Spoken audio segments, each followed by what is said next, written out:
The Jane Doe who cried wolf. If a fake pregnancy, fake paternity scandal wasn't enough, there is now allegations of SA. Now, I think we can all agree that any allegation of this nature should be taken very, very seriously. However, it's really difficult to believe it and take it seriously if it's been preceded by lie after lie after lie. It's lies like this that can have disastrous outcomes, not for just the person who the lie is about, but on a much larger scale. When it comes to the fight for women's rights, women's autonomy, and the never ending, it seems, fight to believe women, one just can't help but get frustrated when it seems that there is a woman making false claims with little to no evidence to back it up. Today, we're going to unpack not just how easy it is to make false claims, but how detrimental it is for women's rights as a whole. So, mentally prepare and take a deep breath. It's time to let the fresh Erin.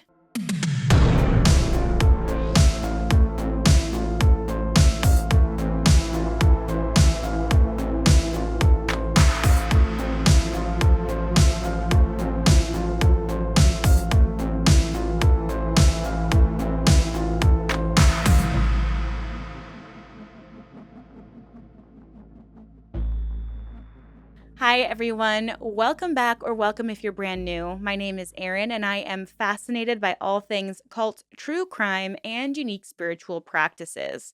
I'm also fascinated by manipulative people in general and just toxic human behavior. And today we're going to be leaning into the latter a little bit more.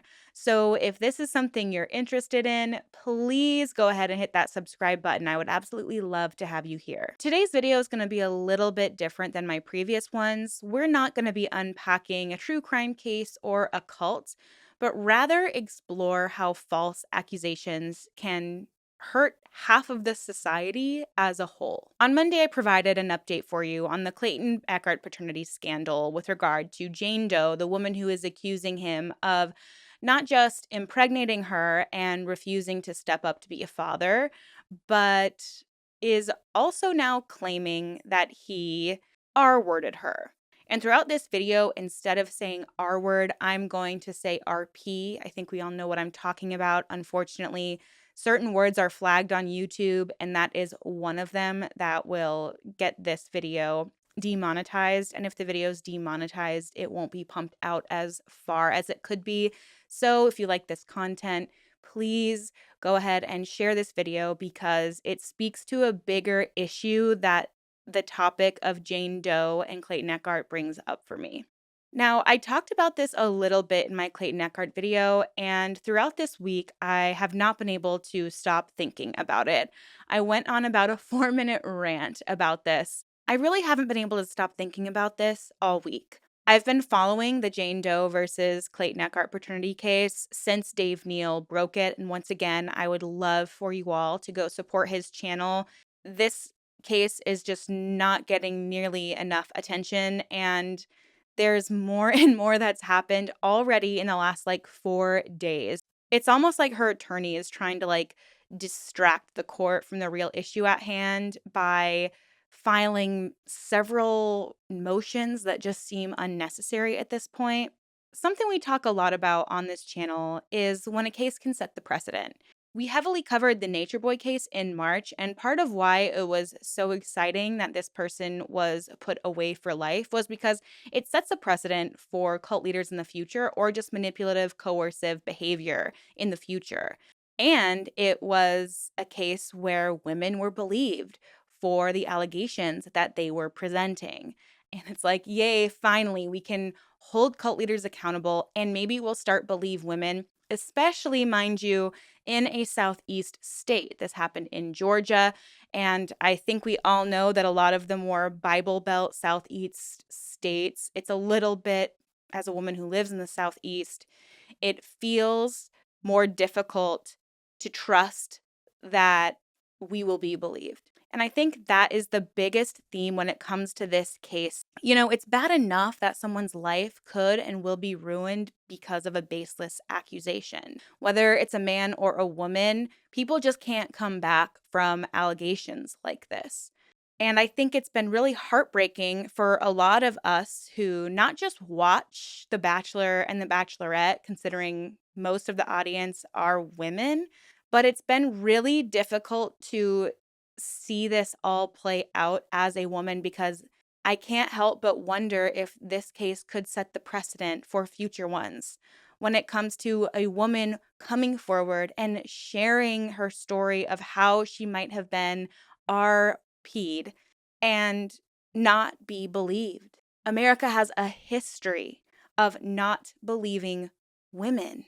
And the fact that it seems so easy for Jane Doe to manipulate the system into potentially believing her and for her to go so hard and not let up, it leads to a much wider issue for me, which it is bad enough for Clayton, don't get me wrong. I don't want to diminish his experience at all, but I can't help but keep wondering, what about all of the women who are not believed when they say they are RP'd or SA'd?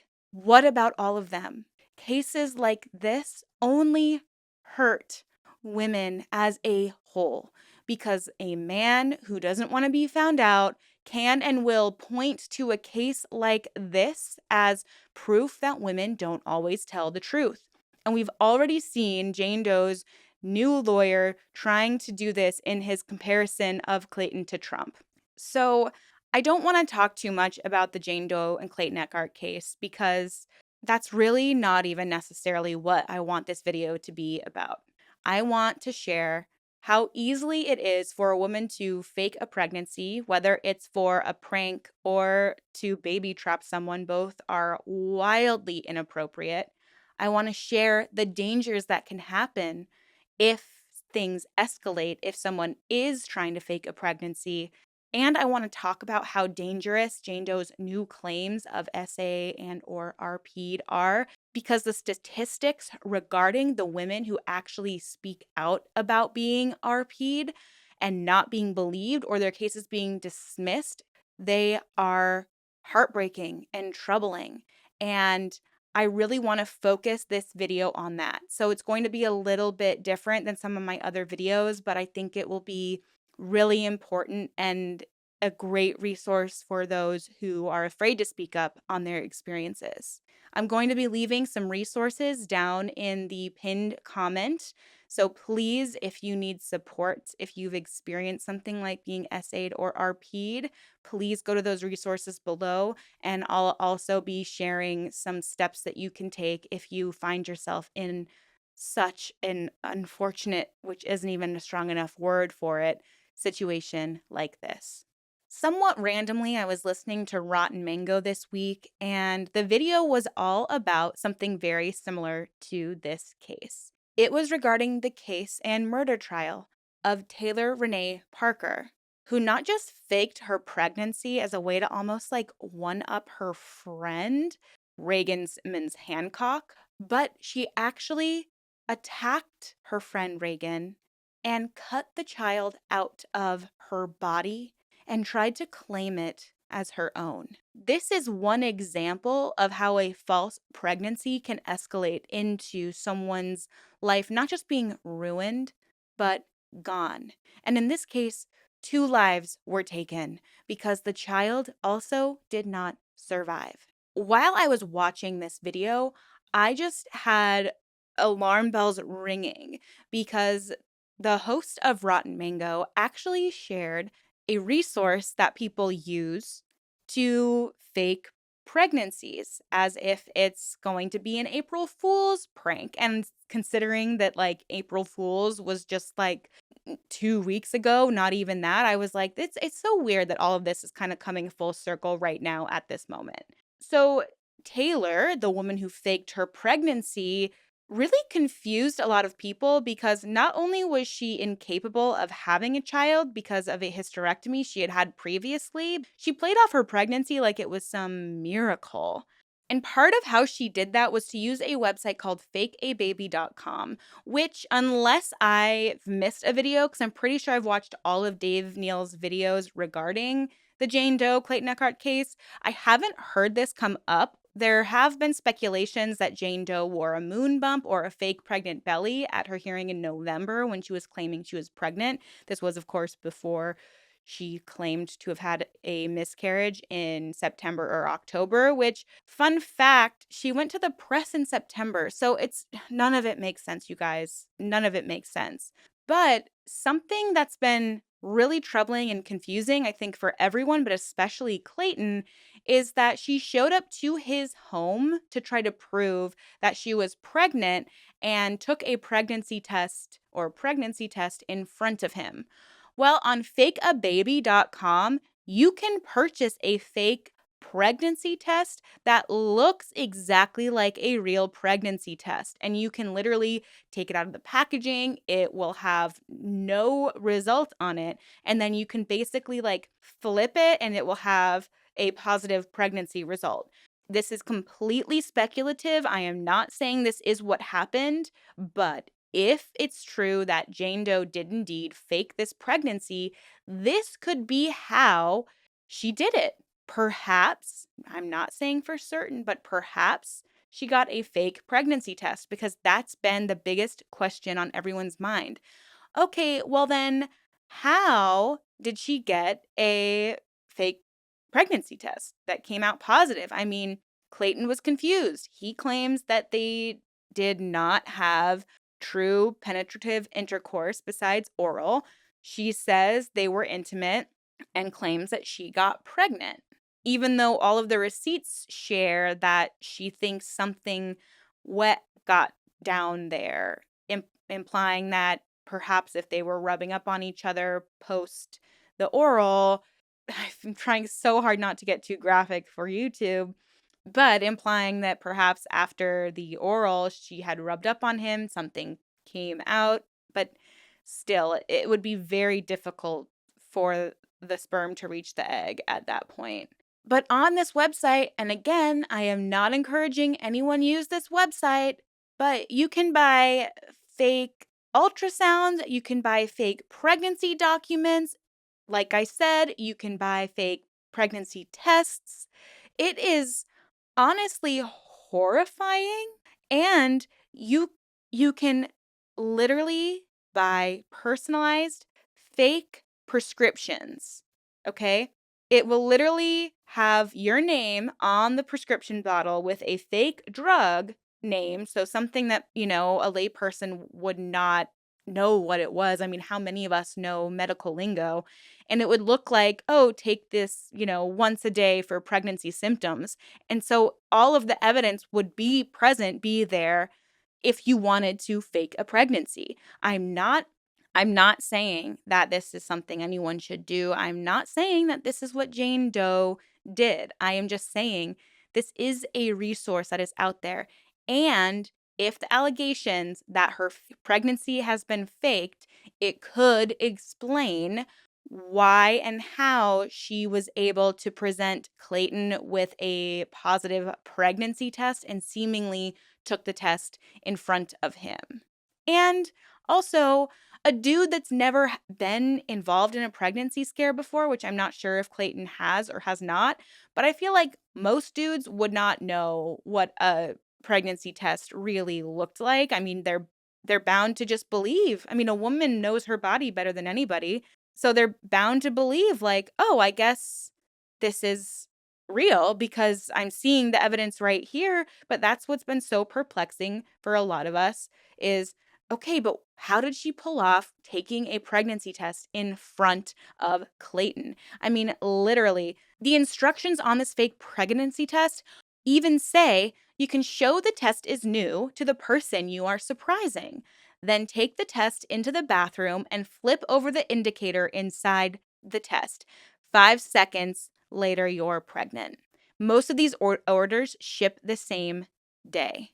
And what I found too on this website, you can get a fake DNA test, which I can't believe it. You can literally get a fake DNA test laboratory style where you literally bring it home. You do a test at home and it will say you are the father. Now, this is where I'm like, well, maybe she didn't actually use this website, because why wouldn't you just be like, "Oh yeah, you're the father. Here's a DNA test." But we had gotten into those like murky waters where Clayton was like refusing to meet up with her in person unless it was out in public. So it's like, maybe since she couldn't like coerce him to, again, I'm just speculating here. I am protected under free speech that this is all just my own curiosity. Perhaps she would have wanted to do this or tried to do this. Obviously, you can get a real DNA test and it will literally look like this. The instructions say, it literally says, how does this joke work? They have to keep saying, oh, it's for a prank, but obviously people are using this for real. This order includes a DNA collection kit, cotton swabs and test tubes, a DNA match certificate, and a DNA mismatch certificate. To execute this joke, collect DNA samples with the cotton swabs as directed by the kit instructions, then pretend to mail the test tube samples to the laboratory, but you can secretly throw all that stuff away. After 7 or more days have passed, pretend you received the DNA results from the lab, then reveal either the 99.9% match document or mismatch document to your joke victims, each of which has both names of the people tested. I just don't think this should be legal to exist, because once again, this can set a really terrible precedent. Honestly, whether you're a woman or whether a man bought this DNA test and wants to be like a mismatch for the child, it's dangerous territory, and this should not be you shouldn't be allowed to purchase products like this. I get that there's probably a workaround because it's just a gag gift, but it should not be. The extreme of this fake prank is somebody dies. And it has happened. And it's happened recently. Taylor was convicted in 2022 of killing and stealing a baby and its mother. And if that isn't horrifying enough, we now have an SA claim or an RP claim. Essentially, Jane Doe's lawyer is insinuating and flat out stating in a deposition that she didn't consent to Clayton sticking it in her, which once again, I really hope this did not happen to her for her sake. And it is a terrible accusation to make on anyone if it is in fact fake. I'm obviously trying to choose my words extremely carefully and use protective language, and I do not want anything to be misunderstood. Yet again, I am inclined to believe women. I will always believe women until I see evidence that it is not true, or there's lack of evidence for it being true. We need to always ask questions. That's the tagline of all of my videos is stay skeptical and ask questions. We need to always ask questions. Go to an actual doctor's office to get a DNA test. Go to an actual doctor's office for a pregnancy test. This is just, I can't even believe it's something I have to talk about on my channel.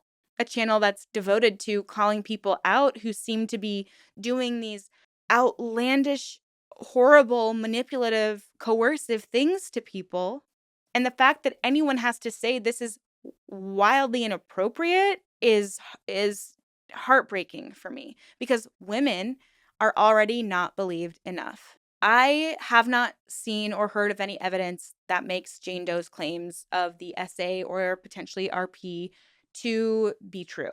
It is a sudden accusation, in my opinion, to distract the court from the true issue at hand, which would be that she has wasted the court's time with a lengthy paternity scandal. And I do not believe, in my personal opinion, that she was ever pregnant. I believe that she wanted to be in a relationship with Clayton, and she thought that if she was able to maintain a relationship with him and potentially get pregnant by him, she would be able to stay in his life and have him stay in her life. Once again, purely speculative. I am not saying that's what happened. I am just speculating. Perhaps everything she says is true. We simply won't know until June. The timing and the behavior is odd because I don't know of any woman who would want to have the child after being RP'd. All of this to say is it's so important to believe women because so many women already do not come forward because they are fearful for not being believed. They're fearful that they won't have any proof. And sometimes it's a freeze reaction. There's not fight or flight. It's just you don't know what to do. You don't know how to move on. You're experiencing PTSD. So now I want to go through some statistics that talk about essaying and being RP'd. And just to forewarn you, as a bit of a trigger warning, they are really sad, discouraging numbers. And I really hope with time they can change. And it is also why situations like the one with Jane Doe and Clayton Echard are really troubling because something like this could set the precedent for a future survivor of SA or RP. And I cannot express how important that is enough. Faking an RP is not just going to hurt you and your reputation. You could go to jail for it. But you're also harming all of the other women who have had these kinds of experiences and don't have resources, don't have help, don't know where to go. All of the women who have tried to spend money to fight their attacker. You're doing a disservice to all of us women by faking something like this. And that's what's so frustrating and despicable about it. So let's go into some of the sad statistics regarding essays. Every 68 seconds, an American is essayed. Ages 12 to 34 are the highest risk for RP and essay. Those aged 65 and older are 92% less likely than a 12 to 24-year-old to be the victim of RP or essay, and 83% less likely than 25 to 49-year-olds. Women and girls experience this violence at high rates. 1 out of every 6 American women has been the victim of an attempted or completed RP in her lifetime. 14.8% completed, 2.8 attempted. 82% of all juvenile victims are female. 90% of adult victims are female. Females aged 16 to 19 are 4 times more likely than the general population to be these victims of attempted RP or SA. Women aged 18 to 24 who are college students are 3 times more likely than women in general to experience this type of violence. Females of the same age who are not enrolled in college are 4 times as likely. Men can also be victims of RP. As of 1998, 2.78 million men in the U.S. have been victims. 3% of American men, or 1 in 33, have experienced an attempted or completed RP in their lifetime. 1 out of every 10 victims are male. Transgender students are at a higher risk for this kind of violence. 21% of TGQN, transgender, genderqueer, nonconforming college students have been essayed compared to 18% of non-TGQN females and 4% of non-TGQN males. The long-term effects on these victims. 94% of women who are RP'd experience symptoms of post-traumatic stress disorder during the 2 weeks following the attack. 30% of women report symptoms of PTSD 9 months after the attack. 33% of women who are RP'd contemplate taking their own life because of how traumatic the experience is. 13% of women who are RP actually attempt it. And I don't know if this would be substantiated, but it would be my guess that majority of that 13% are people who either were not believed when they came forward or did not come forward because they were fearful of how people would victim shame and blame them. Approximately 70% of RP or SA victims experience moderate to severe distress, a larger percentage than for any other violent crime. People who have been essayed are likely to use substances more often than the general public, 3.4 times more likely to use marijuana, 6 times more likely to use, 10 times more likely to use other major drugs. Now let's move on to how a RAIN analysis showed that 97 of every 100 our peers receive no punishment. None. Only 3 out of every 100 will ever spend even a single day in prison. The other 97 will walk free and they will face no consequences for their actions. While the percentage of attacks reported to police has risen in recent years, a majority of them, 54%, are not reported. 54%. And how many of those 54% are actually believed? Based off of the 97% of our peers who never have any form of punishment, I think it's safe to say that a stark majority of the 54% that actually do come forward, they receive no justice for the crimes that were committed against them. And this is why I'm so passionate and incensed about this allegedly false accusation, because it only hurts us in the long run.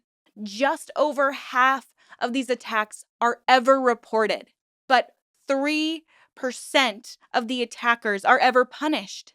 That leads me to believe that women are not being believed, or there's not enough proof, or they go through an exhausting trial where they have to relive their trauma, like in the case with Brock Turner. He's only sentenced to 6 months and gets out in 3. That is not justice.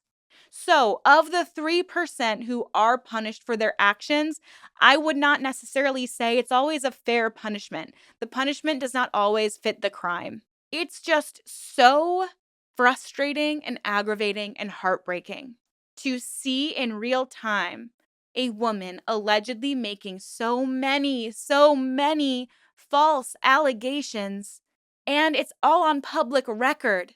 So when someone is defending a potential perpetrator of an RP or an SA, they're going to be able to point to the Jane Doe and Clayton Echard case and say, well, look, women lie.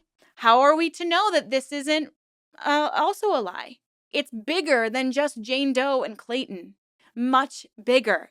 And I wish there was a way to get her to understand that. I mean, the woman has a podcast claiming to empower women and help women, and her actions are detrimental to the progression of women's rights. They are detrimental to the fight that we are having to face every single day about people believing the pain and the trauma, whether it's emotional or physical, that has happened to us. And this isn't just about RPs and SAs, it's all forms of that anyone faces. DV in general can be so difficult to escape from, so difficult to prove. And Jane Doe's actions, in my opinion, make a mockery of everyone who has been a victim or a survivor of this kind of abuse. And I'm so sorry if I'm going off on a rant, but as a woman, this is something I am incredibly passionate about, because we have seen way too many women be hurt and not believed, be killed, and we never find out who their murderer is. We already have such a disadvantage of as women simply because of our gender and the way we are constantly simultaneously expected to live up to certain standards of society and also not be objectified. It's a constant battle for our safety every single day, stepping outside of our home as a woman. And this is not to discredit any non identifying woman who has experienced such a tragedy. It is not. I'm speaking to my experience because I do identify in this way. And so it feels very personal. Out of every 100 RPs, 46 get reported to police, 12 lead to an arrest, 9 get prosecuted, 5 lead to a felony conviction, and 3 will ever spend a single day in prison. And it's because, for some reason, people are not inclined to believe us, and it's really traumatic and difficult to prove that you've been RP'd. It is. And furthermore, the most salacious cases of men finally spending time in prison are only when they have violated so many women that all of the women come forward, or many of the women come forward, and it becomes power in numbers. And if many women have the same story over and over and over again, people are more inclined to believe them. In September of 2023, Rachel De Leon wrote a fantastic article for Reveal News titled, "If the Police Don't Believe You, They Might Prosecute You: How Officers Turn Victims of SA into Suspects." Research shows the debilitating effects of trauma on memory and behavior. But when investigating reports of S crimes, police sometimes twist trauma responses into evidence of false reporting. This was not long ago. This was 6 months ago that this was written. This article details a situation where a woman had come forward to detail the essay she experienced at the hands of her manager, and she was questioned by police, but then her story seemed to be twisted around on her. Chase reported the incident to police the next day, an awkward, abbreviated interview with a rookie officer in the main lobby of the station as her mother sat next to her. She decided to quit that day, and 6 weeks later, she'd almost given up hope that anything would happen when she was asked to meet with Detective John Colangelo, who was now taking over the case as lead investigator. So, 6 weeks after she initially reported. She'd never spoken to him before, but he was friendly in a professional way as he ushered her into the interrogation room, listening to her stream of consciousness recollections and jotting down contact info for people who might corroborate her story. And she felt a glimmer of optimism. Maybe her now ex-boss would face some accountability. After all, she thought. An hour into their videotaped interview, though, his tone and posture subtly shifted. Soon, he was chiding her for interrupting him and getting off topic. No one comes in and tells us the entire truth, he told her.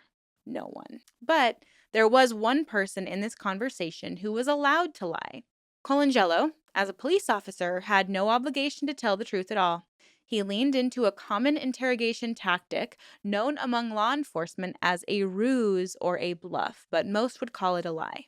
He asked Chase what she'd say if he told her Nadine had already taken 2 polygraph tests, and she was skeptical. "I know he's taken 2 polygraphs, and I know that there are issues in some of these stories," he said. In fact, police records showed that he had refused to take a police-administered polygraph.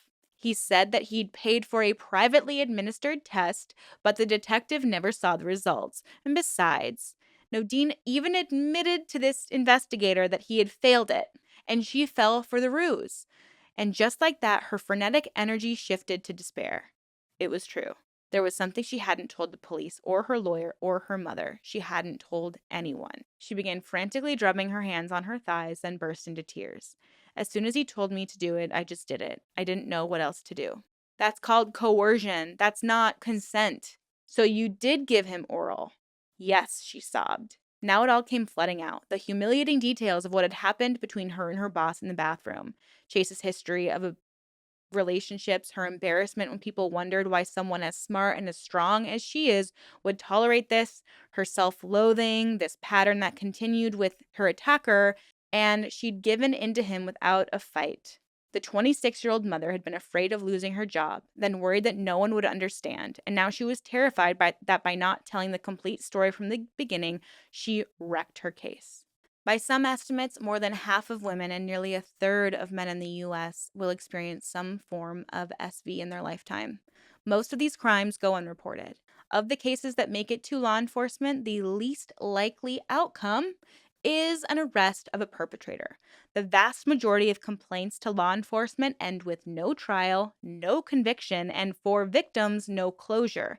Instead, they leave with a deep mistrust of the legal system, while some predators go free and attack again. But sometimes there's another outcome. The victim becomes the suspect, charged with false reporting, even when the attack actually occurred. Between the way that the police treated me and the assault itself, the police treatment has definitely hit me harder.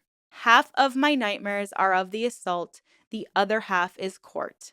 There's been little effort by law enforcement authorities to document how many assault victims are wrongly arrested or understand the circumstances that lead victims to be accused of false reporting.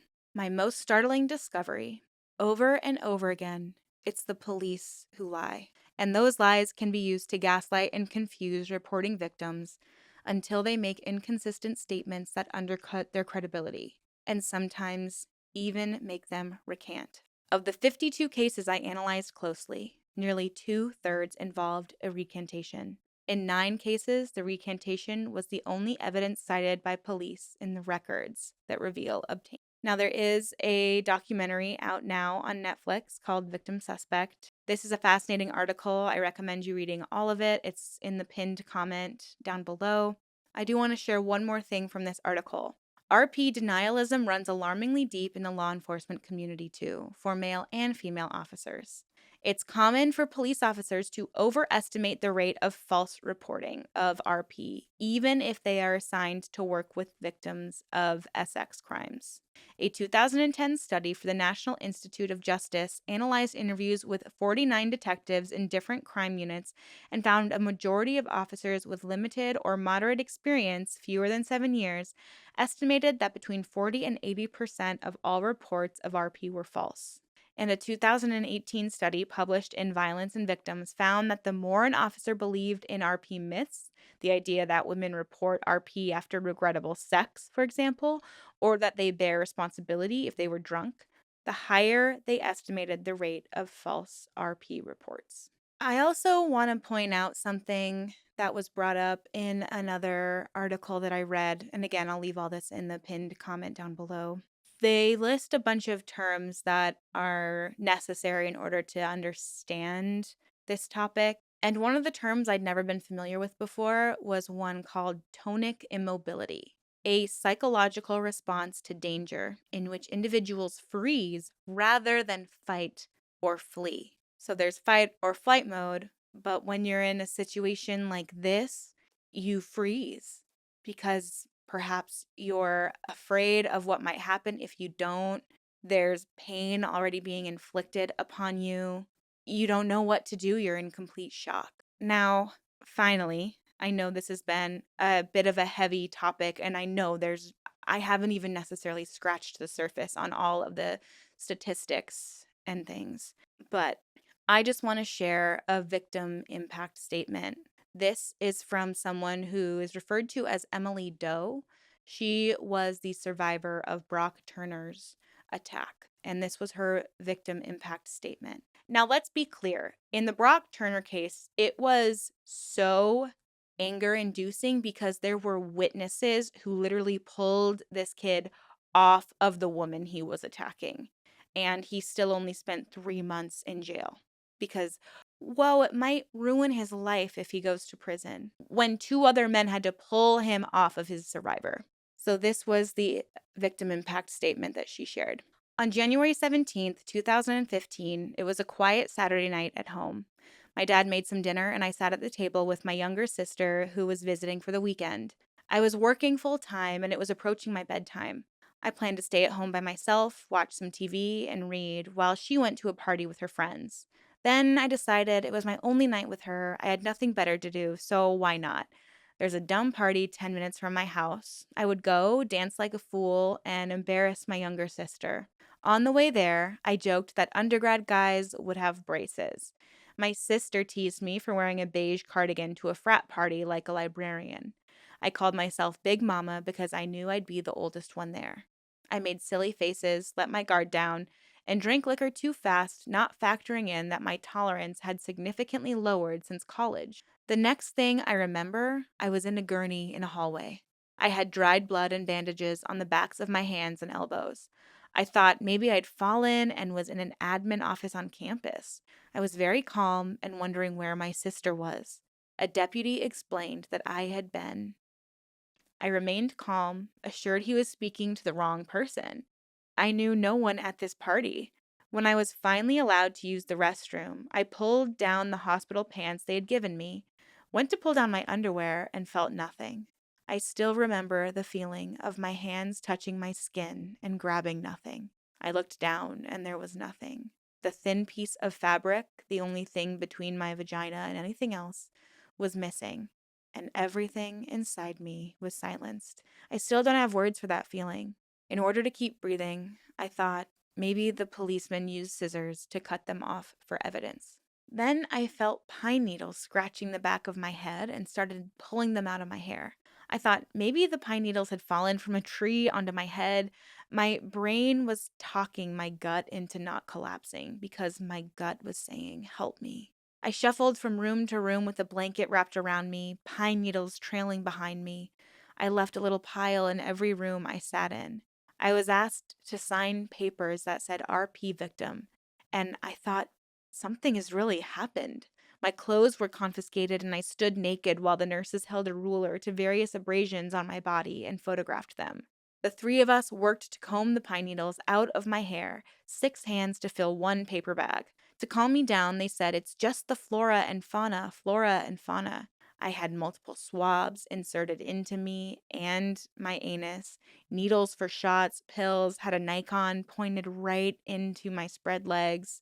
I had long, pointed beaks inside me and had my vagina speared with cold blue paint to check for abrasions. I thought, there's no way this is going to travel. There were witnesses. There was dirt in my body. He ran, but was caught. He's going to settle, formally apologize, and we will both move on. Instead, I was told he hired a powerful attorney, expert witnesses, private investigators who were trying to find details about my personal life to use against me, find loopholes in my story to invalidate me and my sister in order to show that this essay was in fact a misunderstanding, that he was going to go to any length to convince the world he had simply been confused. Instead of taking time to heal, I was taking time to recall the night in excruciating detail in order to prepare for the attorney's questions that would be invasive, aggressive, and designed to steer me off course, to contradict myself, my sister, phrased in ways to manipulate my answers. My damage was internal, unseen. I carry it with me. You took away my worth, my privacy, my energy, my time, my safety, my intimacy, my confidence, my own voice, until today. I am no stranger to suffering. You made me a victim. In newspapers, my name was Unconscious Intoxicated Woman, 10 syllables and nothing more than that. For a while, I believed that was all I was. I had to force myself to relearn my real name, my identity, to relearn that this is not all that I am, that I am not just a drunk victim at a frat party found behind a dumpster, while you are the all-American swimmer at a top university, innocent until proven guilty, with so much at stake. I am a human being who has been irreversibly hurt. My life was put on hold for over a year, waiting to figure out if I was worth something. Finally, to girls everywhere, I am with you. On nights when you feel alone, I am with you. When people doubt you or dismiss you, I am with you. I fought every day for you. So never stop fighting. I believe you. As the author Anne Lamott once wrote, lighthouses don't go running all over an island looking for boats to save. They just stand there shining. Although I can't save every boat, I hope that by speaking today, you absorbed a small amount of light, a small knowing that you can't be silenced, a small satisfaction that justice was served, a small assurance that we are getting somewhere, and a big, big knowing that you are important unquestionably. You are untouchable, you are beautiful, you are to be valued, respected, undeniably, every minute of every day. You are powerful, and nobody can take that away from you. To girls everywhere, I am with you. Such a powerful statement. It's so sad knowing that there were so many witnesses and so much evidence. And although this criminal did spend some time in prison, it wasn't nearly enough, in my opinion. And this is why, if Jane Doe is lying, it's so upsetting and so detrimental. This is why. Because, yes, Emily Doe got justice, but she did not get appropriate justice, in my opinion. If you ever find yourself in such a violating and scary experience as being someone who was RP'd or SA'd, please know that it was not your fault. Nothing you did asked for that situation, and your body did what it had to do in that moment to protect you. So please, when you're reliving the trauma, don't shame or blame yourself. Our bodies are like supercomputers, and they do things to protect us when we're going through really traumatic situations. And no matter if you were conscious and fighting it off or have no recollection of what happened to you besides the pain of what probably happened, it was not your fault. No matter what you were wearing, no matter what you were doing, no matter if it was something you were coerced into and didn't actually want to do, it's not your fault. The second thing that experts suggest you do is find someone to support you who can hold your hand as you take the next couple of steps, which will be filing a police report and undergoing some kind of medical examination. They will want to view your body, probably in the nude. It will be an invasive procedure. It could be painful again. So make sure you have that person with you who can provide some emotional support. And I'll leave some resources down below if, say, you're new to a city and you don't have someone that you feel safe confiding in who could be that support for you. I'll leave some other resources down in that pinned comment down below. And make sure you talk to somebody. Make sure you get, whether it's counseling or a talk therapist, just to further understand that it's not your fault. And I really hope that the more we learn about crimes like this, the more we have a precedent set that shows that women tell the truth when it comes to most of these crimes.